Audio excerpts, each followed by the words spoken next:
Hey, what's up, everybody? Listen, this is a little bit different. We're not in the studio. We're not actually in the Fryar place.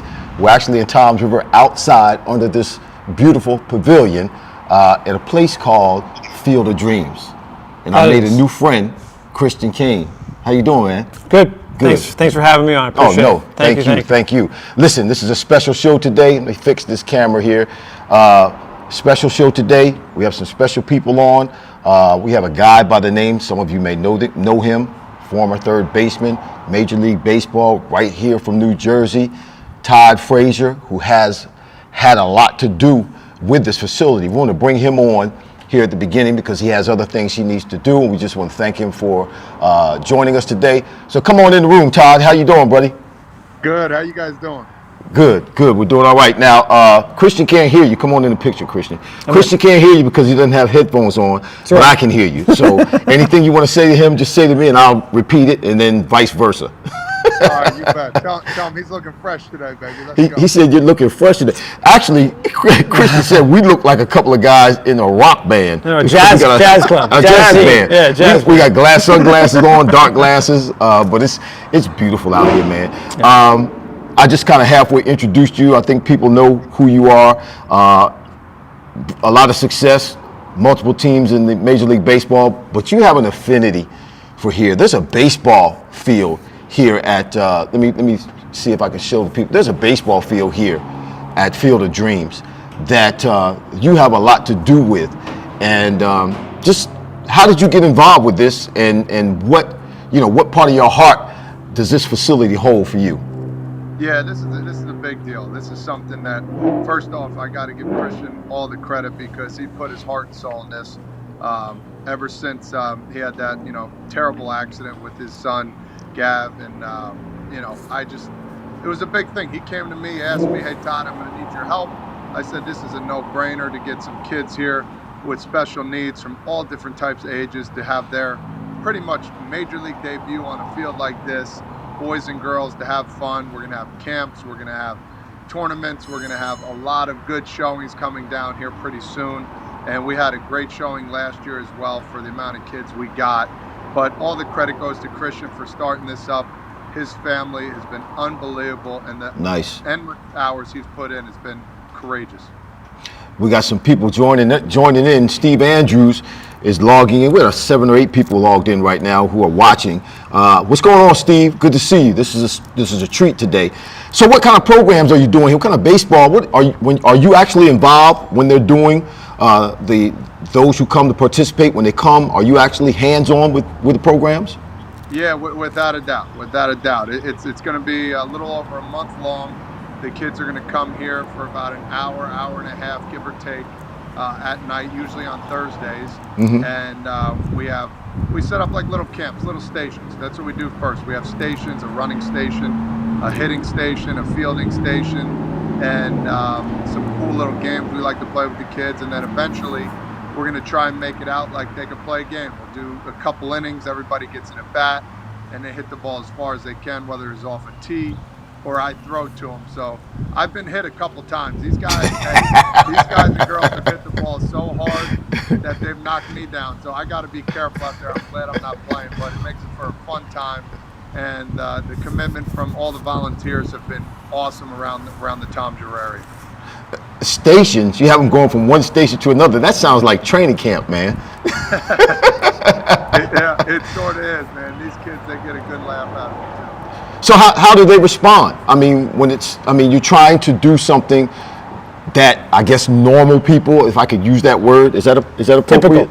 Typical people do, and you're trying to do it in a way where they who are handicapped feel like they're typical, or they're able to do what typical people can do. So what does that do for you on the inside, man? How does that, and how do you have to adjust? Do you have to make any adjustments? Because you were a professional baseball player. You're used to doing things at a high level, extremely high level, more so than even the typical person can do. So is that somewhat of an adjustment for you, or is it just plain fun for you? Yeah, it's a little adjustment. You have to understand, when you're volunteering to do this, you got to understand that these kids, they can't do the things that most can do in a baseball field. So Right. for one, you have to make it fun, no matter what. If they're having fun, then there's no problems in the world. And then number two, the volunteers got to understand and be ready for anything, and they usually are. So volunteers are ages from like 8 or 9 all the way up to like 60, 70 years old. And Wow. these people come out here and give their good time. And it means so much to everybody. The smiles on their faces, they get announced when they come out.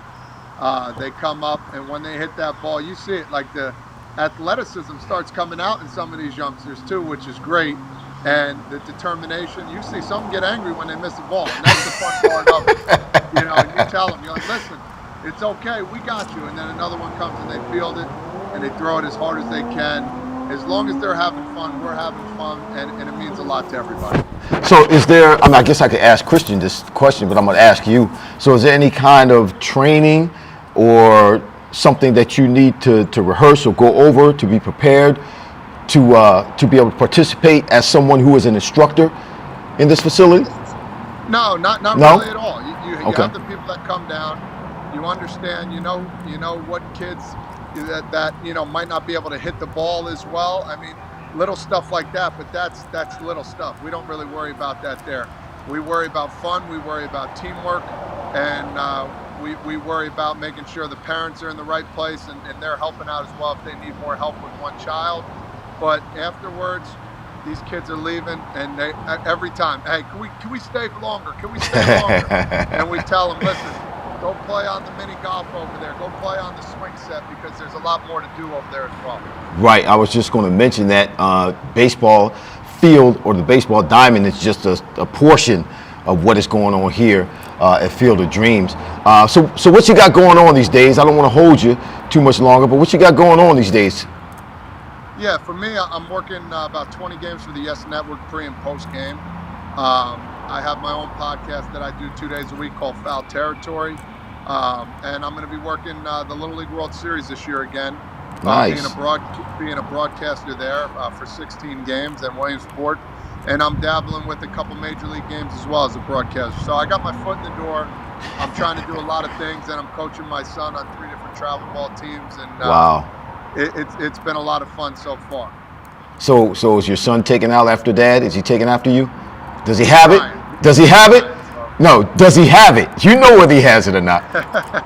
Okay, you're not going to say. He's not going to say. I can't get it out of him. I'm very humble. He's a very good baseball player. We still got some work to do, though. You know what I mean? That's all.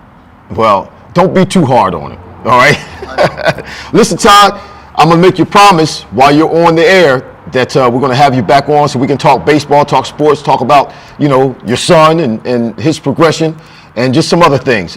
You'd be a great guest. Love to have you back on, man. But we appreciate you coming on today and what you're doing here for Field of Dreams. Thank you. Thank you, man. I'll be on again. Don't you worry. Thanks. All right, brother. God bless you, man. See you, Christian. Bye. Christian said bye. Bye-bye. All right, partner. Thanks. All right, we're back. It's Christian and me now. Is that mic working? I think no. It's Can you hear me? It's working. Let me I know you can plug hear in me. this other side so that so now I can hear. Okay. Yes, now I can right. hear. There you go. It is working. All right. You're good. We've got a bunch of people. David Hunt. I was on with you last night, man, on the podcast last night. Good to see you. You helped help fix some technological issues we had going on last night. Thanks, bro. Wanda, I see you. This is my mother right here. There you go. Yeah, Eileen McGee, that's my mother. Joe Dingle, long time no talk to, bro. Steve Andrews, that's my ex-brother-in-law.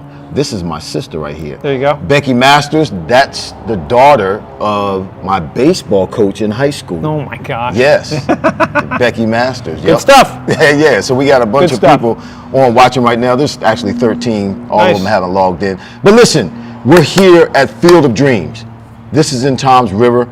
I really wanted to do something special, and actually, with your permission, Yeah. Christian, I would like to come back when you're actually having an event, Sure. so We we can do could that. actually see and film the kids and really do something Well, really nice. We can partner maybe with with the Todd Clinic or Okay. Todd's League. Yes, yes. We can do that where you can really see 50 to 60 special needs kids having fun playing the game of baseball Mm-hmm. and engaging with 20 to 30 typical people. It's quite a sight. So they call people here, I should say, not label themselves, Right. but the people who don't have any challenges, Right. or who are not so-called handicapped, Right. are called typical people. Yeah, Mary and I, that's my wife Mary, we like the word typical because it's something that, what everyone could do. You say normal, that means if anything other than that would be then abnormal. Right. And That's then not fair. Yeah, it's, That's not fair. it's just, so being the word phrase typical is just what everyone is, supposed to do. And then when you use the phrase special needs, listen, you're stressing the part Right. that, listen, we have a need, we get it. But the word abnormal just is, or even, I'm going to even tell you, even the word handicap at times is just, it's like, That's it's like, handicap. yeah, It's it's not- like it's being not a on, good it's word, like being right. on a disabled list. Well, It's it's, when you label people like that, and not just in those spaces, but when you label people like that, you limit them. right, all right off the bat, And Right they off the actually literally internalize that and become or believe that they're labeled, and therefore, or believe the label, and therefore they believe that they're limited. Right. And that's not the case here with Field of Dreams. Right. You have those who are challenged in certain areas of their lives. They can come here and do normal stuff, particularly when it comes to sports. right, Yeah. yeah. So tell us, this is my grandson. That's my There you first go. grandchild. What's going on, Noah? How are you, sir? I don't know why he named himself. There you Kane. go. YRT, whatever that is. I don't know. That's what kids do. So tell everybody your story, Christian. How this all started. Because first of all, this is phenomenal. I don't know why there are not more facilities like this across the world, but this is the only facility Yeah. in the United States, in Yes. the world, like Yeah. this, Yes. correct? Yeah. The only facility. We're going to talk about some of what's going on here, what is made available. But tell everybody how this got started. So if you're watching us, you see the trees behind us in the pavilion, right, literally about 100 yards, 200 yards from where we're sitting.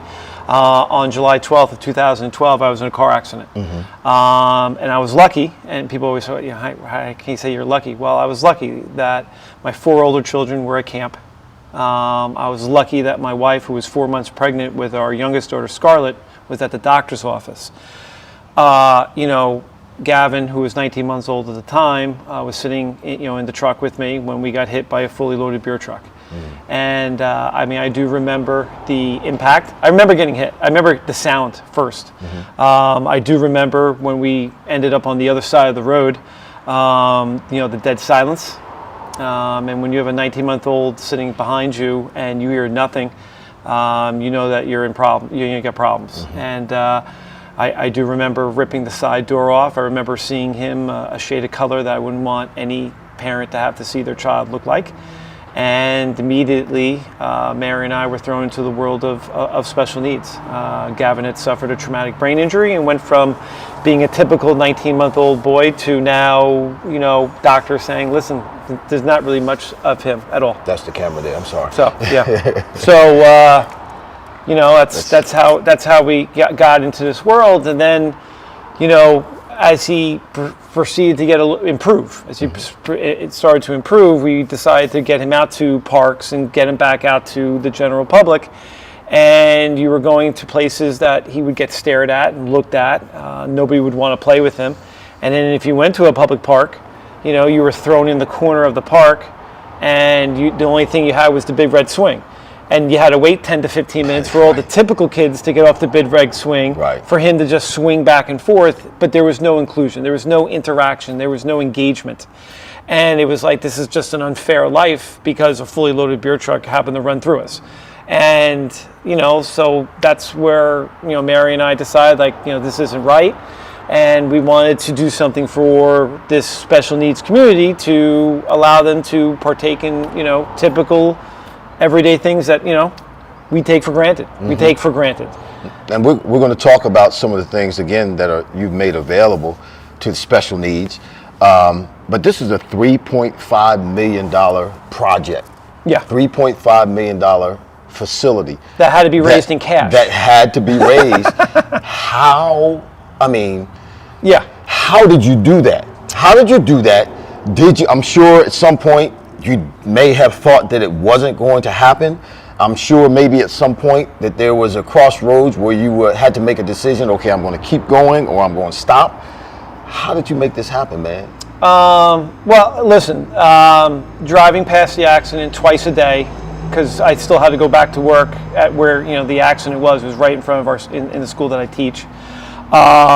Seeing this, your son want to fight, to begin to try to walk and talk again, to want to interact with friends. How, as a parent, as a dad, not want their son to have that opportunity to be able to do that? So, it really started. We were just supposed to build the baseball field. That was it. That was all it was supposed to be. Just the baseball. That was it. Yeah. Well, you got a basketball court. You got trampolines. Yeah. You got a putt 18 holes. No, 9. 9 holes. Sorry, putt. couldn't raise Golf the course extra over 150 here. for that. I mean, you got some crazy stuff going on out here. Yeah. And when I say crazy, I mean phenomenally good. Yeah. It was, it was supposed to be 250.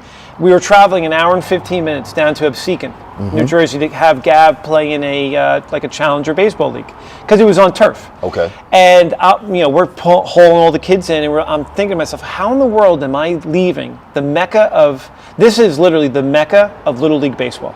I mean, you can't get a bigger town in Toms River. Right. And how in the world are we traveling an hour and 15 minutes to play challenger baseball on a turf field, and there's not one field like this in Toms River?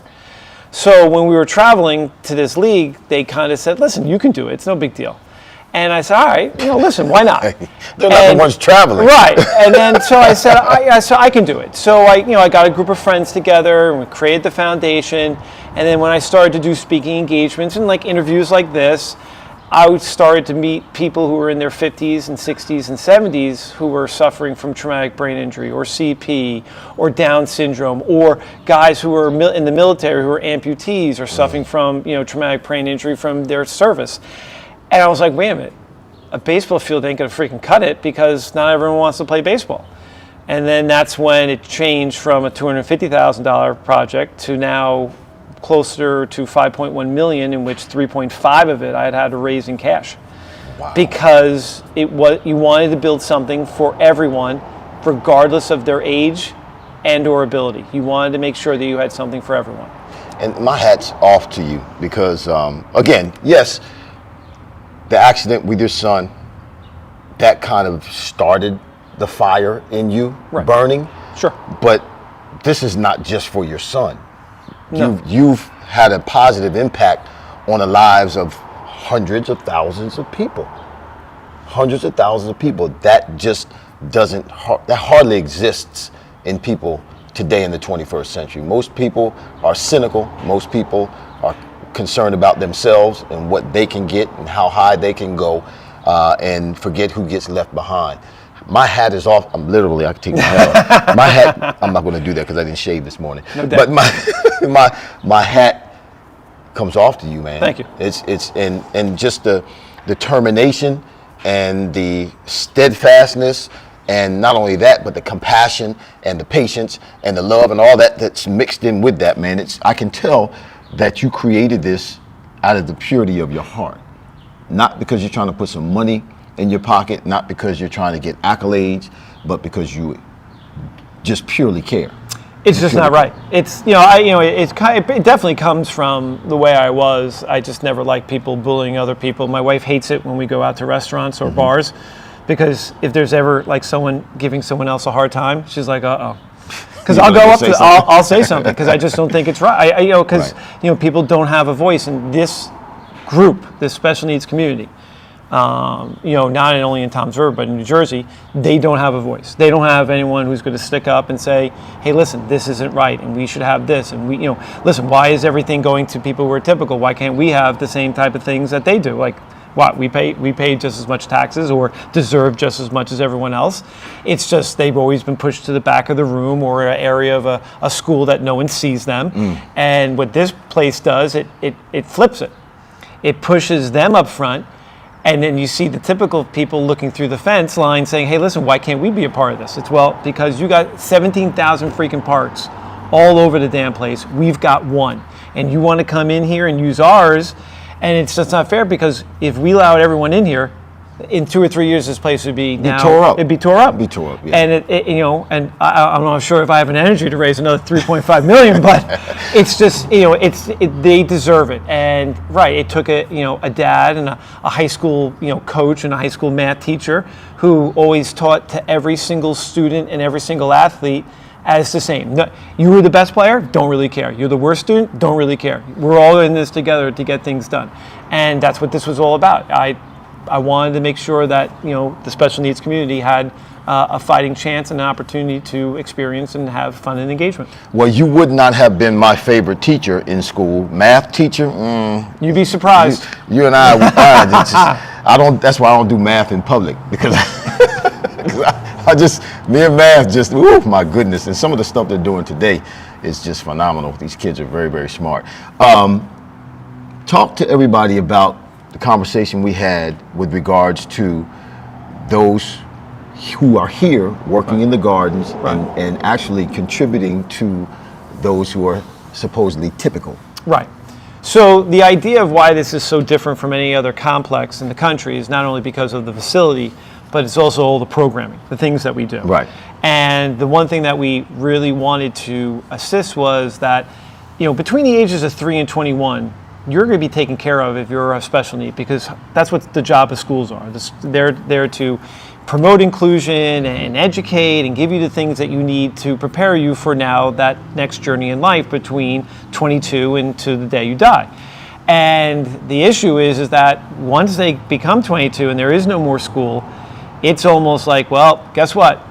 Go figure it out. Yeah, figure it out. And it's not pleasant out there, and they're not ready to to work like typical people are. And they, listen, because of their special need, they can't do things as well as others, but they can do things. Mm-hmm. But if you do not give them the opportunity to learn how to do things and work experiences and engage with others, well, then how in the world are they ever going to get better? How? Like that? It's kind of like with kids. If you have a child with a special need and you put them surrounded with other kids with special needs, why would they ever try to aspire to get to be better?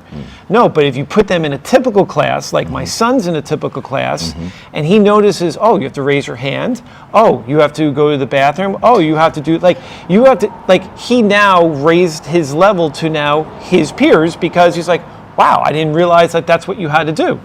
And so that's what we created here. We created a community work program for individuals over the age of 21 living with a special need, and they come on a daily basis and they take care of our community garden. They grow it, they harvest it, they bag it.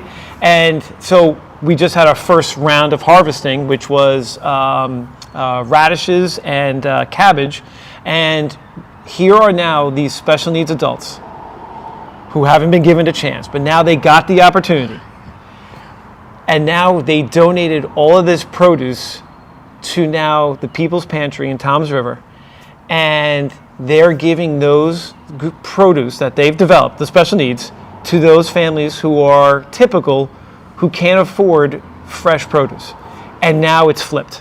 That's what we did here. That's the idea. We flipped it, where here's now the special needs community helping now those out who are typical, rather than the other way, which is usually the case. Yeah. And we're saying, listen, no, our people have a purpose, and it's meaningful purpose. It's just not like sitting here and walking around. No, you're going to work, and you're going to learn how to take care of things. And then I think that's why this is so different than any other complex. Besides the material that you see, it's the programming and the opportunities that we're giving adults living with a special need. That's just phenomenal. Those who are labeled as special needs, helping those who are typical, who have a need.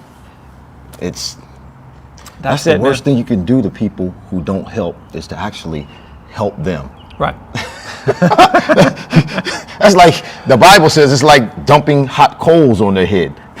It's that's awesome, man. It's a good thing. Tell us if I can get my in-studio assistant to grab the camera there and back over on that side. I mean, you can't really see it, but if you can turn the camera back over there, all the way back right up there. in there. There you go. You don't have to move. You're good. It's okay. That way we know people are here. So what you see right there, that's our community garden. That was the ones in white were donated by Lowe's. So we get a lot of entities that want to help and donate. And then the wooden ones, those were built by high school students. And they donated their time, and they came, they built them, they then delivered them, they filled them up with soil, because they then got to meet the adults that they were then helping. Okay. And it was like that's what inclusion is. Inclusion is putting together those who are typical and those who are of special need and working together. And look what they did. They produced, this huge community garden that's now producing fresh produce for the Toms River community. Back to the right there, Vinny, a little bit. So over there where the flags are waving, and the arch. You're good, Vinny. What you got going on back there? Because you got a basketball court back there. You have everything. You have a trample freaking lean. Yeah, we do. Can I say it that way? Yeah, a trample freaking lean. Maybe we'll rename it. That's he's got a trampoline here that you can take a wheelchair and put the wheelchair on the trampoline, roll the wheelchair on the trampoline. You can actually get on the wheelchair. Yeah. I mean, get on the trampoline with the person in the wheelchair and bounce up and down. That's correct. How did you figure that out? So that came from. So Gavin is now 7. So it's 5 years from the accident. He's getting to a point where he's starting to become mobile. He's interacting with kids because he can talk through a tablet, because he's really like Stephen Hawking. That's what he is. He knows everything that's going on. It's just his body just doesn't connect with the brain. Right. So we had a birthday party, and 20 kids come over. Mind you, not one of them special needs. All of them are typical. And we built our home. Wait a minute, he had 20 people come over. I had a birthday party on my 60th birthday. I didn't have 20 people come over, and I invited like 200 people. Nobody showed up. I think the reason with him is that got it going on. He's got something. Well, that's the thing. That's the thing about Gavin. When he walks into a room, people are attracted to him, and that's what his friends are like, and they don't care. They forget that he's got a special need, and so they came, and we, Mary and I, we put all our money together, and we built a home for Gavin. It's specifically designed for him. It's got a playground on the side of the house for him, so that anyone of any ability can play. So all these kids are playing. It's 4:00. This thing was supposed to be over at 3, and no one's leaving. Parents are hanging out. They're like just chilling. And Mary and I lean over to each other, and it's like, are we gonna have to do this every weekend for him to have this type of fun and this? And that's really where the idea of the complex really came from, was like, all right, well, why don't we just magnify what we have at our home? So he had a trampoline. Now, mind you, the issue was this though. So Gav at that point was, maybe 4 foot and like 60 pounds. And Mary's 5 foot, and if she's 100 pounds soaking wet, she's lucky. And I'm not the biggest of guys either. But we were able to put him on raise him up, put him on the trampoline. Kids are jumping all around with him. But we're thinking like eventually he's going to get too big where we won't be able to do that, which is currently now. Now, Gav's 5'3", 140. Okay. And he's solid as a rock.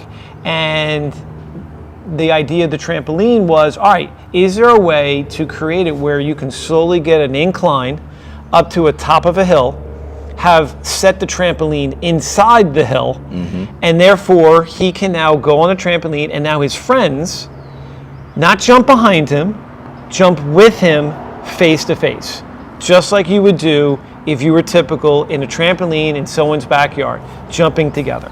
And that's what we did. We went to our engineering department, and they said, listen, we can make something like this happen if you can just draw up what you're thinking in your head. And that's what this place is about. These were ideas that Mary and I had. We drew them on paper and then handed over to an engineering firm, and they said, doable. We can do this. Like I said, when we come back, no one's here right now as far as any children or even adults.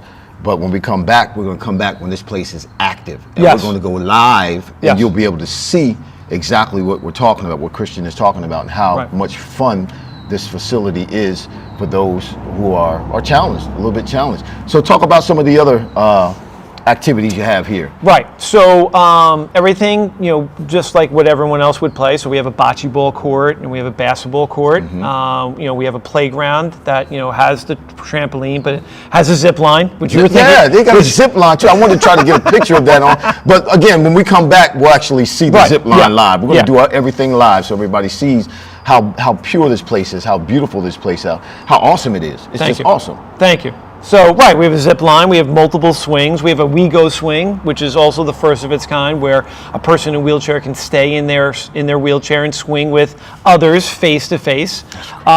We have 2 bathrooms that are state-of-the-art special needs with 2 electric folding down changing tables, so that if there is an issue, special needs families don't have to leave. They can stay and take care of their loved one in a decent way, in a respectful way. Because usually if something happens, you gotta go. They have to leave. You gotta go. But now they don't have to leave. They can go into the bathroom, right, have a private area. Yep, partitioned off area. Partition it off. Take care of whatever it is you need to take care of, and then maintain their dignity, and stay in the game. Right. So same thing. We have a large population of those who are autistic. Our entire complex is fenced in. There's only one way in, one way out. And then you saw it. We have an autistic quiet corner where if you do have an issue and you need to calm down, we have a specific area for you to do that. And then when you're ready to head back out, you're ready to now not leave, you're ready to go back and engage in other activities that you were engaging prior to prior to what was, upsetting you. We have 2 major community garden areas. Obviously the picture of the baseball field, the pavilion that we're sitting under. We have Thrive stations, which is basically areas where you can rehabilitate knee, hip replacement, or core strength and range of motion. So we have areas like that. We have a service dog area. We have a service dog. You didn't tell me about that. Yeah, well, service dog area. Yeah, listen, you're going to have people bring their service dog. You need an area for them to go. We have a greenhouse, so it's just we wanted to have everything so that people can enjoy doing things with their loved ones, as well as interact with those who are typical, and that's the goal. The goal is to promote the word inclusion, really redefine the word inclusion. Inclusion means big red swing, rubber flooring, and we'll see you once in a while. That's what the world's definition of an inclusion is. Yeah. Well, I should say the state. Right. Yeah. Well, let me flip it on you and let me tell you now what inclusion really means, and really what the new definition of inclusion is really supposed to be. And that's the whole goal of this complex that Mary and I, once again, built, for not only people in Toms River, but, once again, for anyone, in the country. We have people from, obviously, New York, New Jersey, Philly, Pennsylvania, Delaware, that come, to vacation. They come for a week. They take a vacation over on the bridge and hang out by the beach, and then they come here during the day, and it gives them just another opportunity to have fun and enjoyment. But we have people from Colorado, Michigan, California, and Texas that came out here just to specifically see this place so they can replicate it in their part of the country. And are they doing that? Yeah. Do you know what's happening? Okay. Yeah. 2 questions. Sure. Are you looking to expand? Is there more in terms of your vision with regards to what you're offering to those who are handicapped, so to speak? I don't like that word. Those who are special needs. Special needs. Are you looking to expand because there's something more you'd like to offer? So within this complex, I'm running out of room. Okay. So where we're really the idea of expanding. So our first year was last year. So we only opened up April 30th of 2022. So this is really only our second year. Wow. And so last year we ran about 65 events. This year we'll have over 200 events. So if you're asking about expansion, that's the expansion part. It's really creating more programming and leagues and opportunities for individuals to come to the complex, to engage, and to have fun. But in regards to expanding, my goal is to build more of these, or to assist those who want to build, something like this, and they can just call. They just call and just come, or email me on our website, and I just give them the game plan. I give them the 5 years of frustration in 15 minutes. 15 minutes. That's it, and then they have it. They're like, "That's it," and they say, "That's all it takes." I said, "Yeah." It says it's really not that hard, and listen, it's hard. But it's really not that tough, especially if you get, some people behind you, and if you really can get, and when you're doing it for the right reasons, right, that makes it easy. Right, exactly. It makes it easy, or easier, I should say.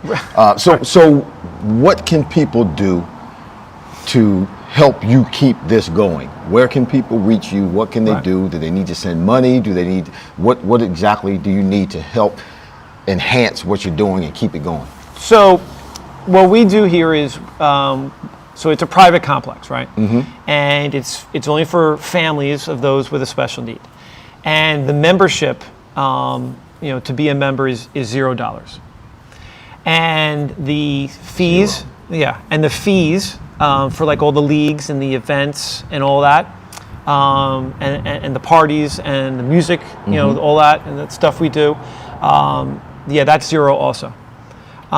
I do not charge any special needs family because I do not want a mom or a dad to then have to tell their child or make up an excuse to their child or loved one or caretaker because they don't have the money to come. And I don't want them to have to say, well, we can't go to that, I don't have the money, or come up with an excuse of why they can't come here. I don't want to do that. So I do all the fundraising. I do everything. I'm head of maintenance, I'm head of fundraising, I'm head of marketing. It's I'm tough head getting of the ball, saying it is, especially when you really got no one underneath you anyway. So the only one to yell at is yourself.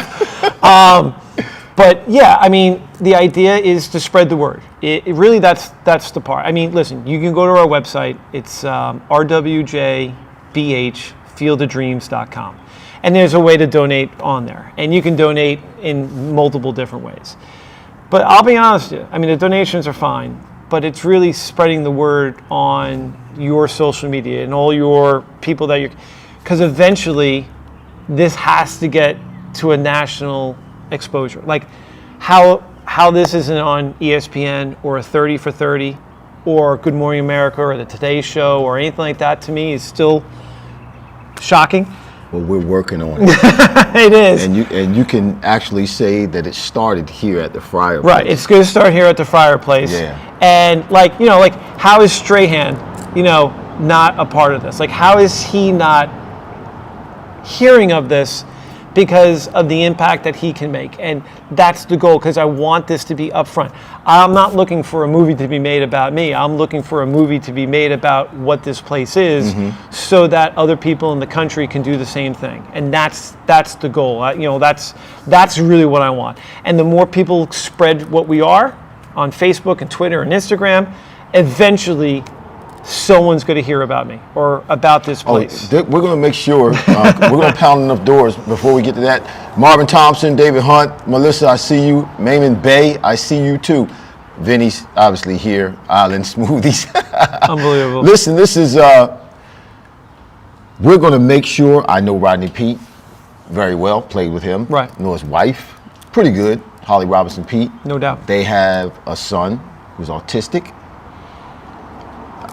I'm going to give you an opportunity. Here's your 2 minutes, because I'm going to send this to Rodney. Okay. Go.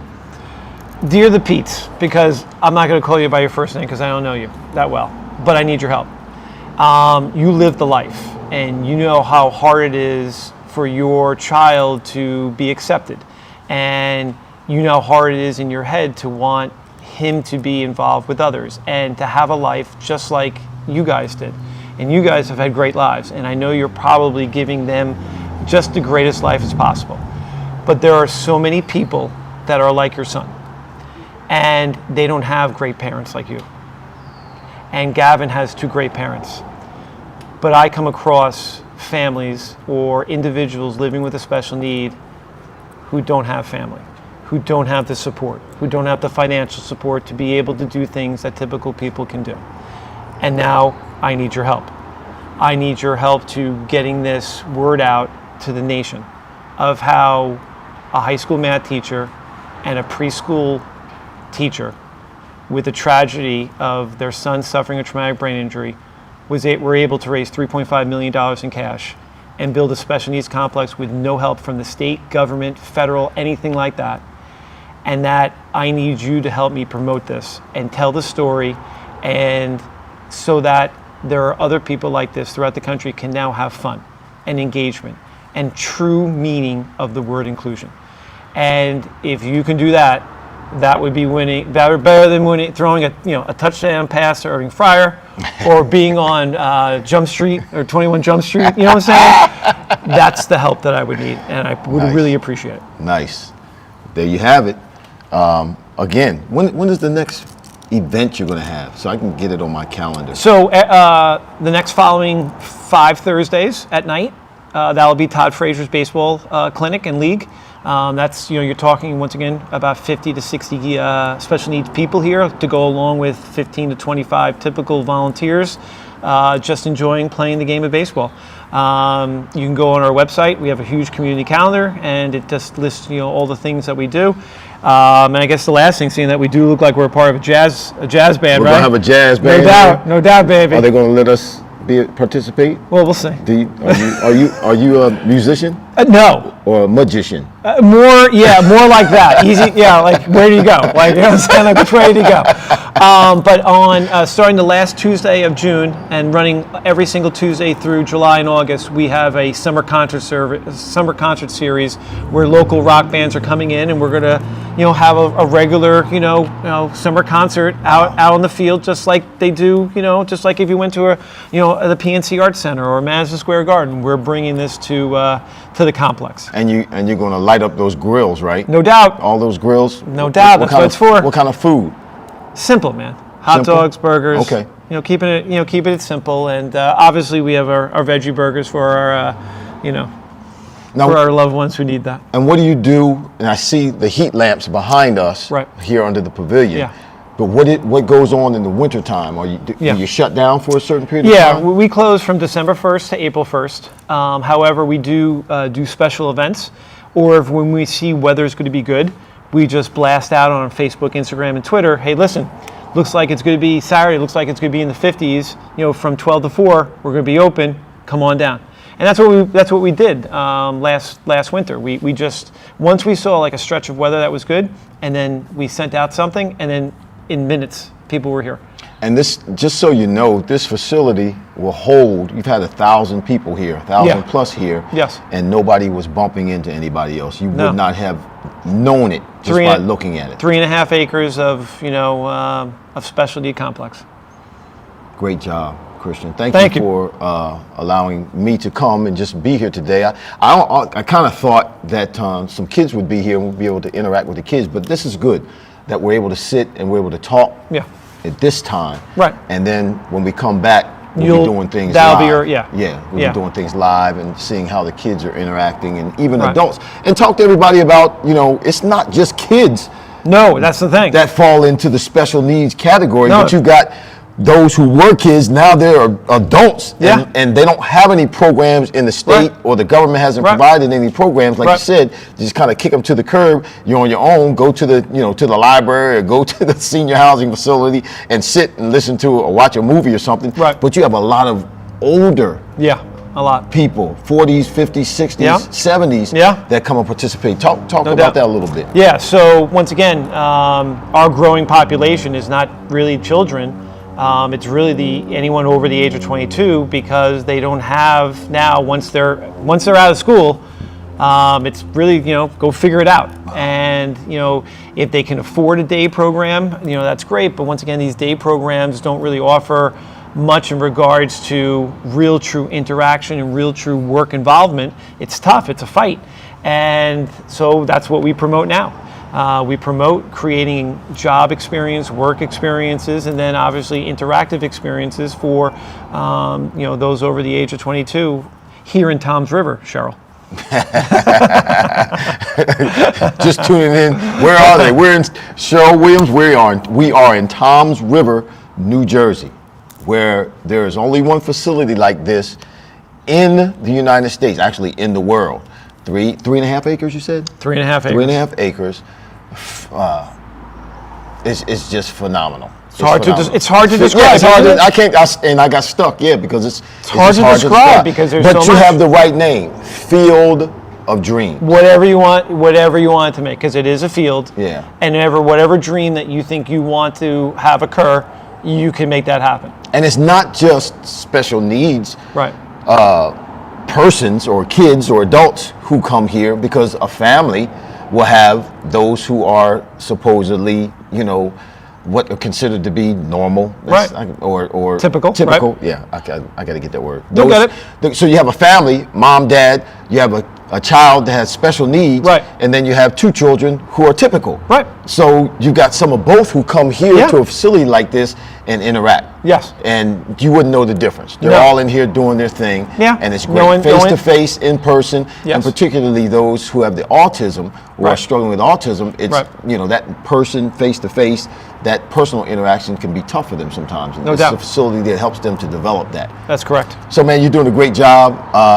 I'm with you, brother. No, seriously, because you. when I met you at Vinny's facility over there at the Island Smoothies, Yep.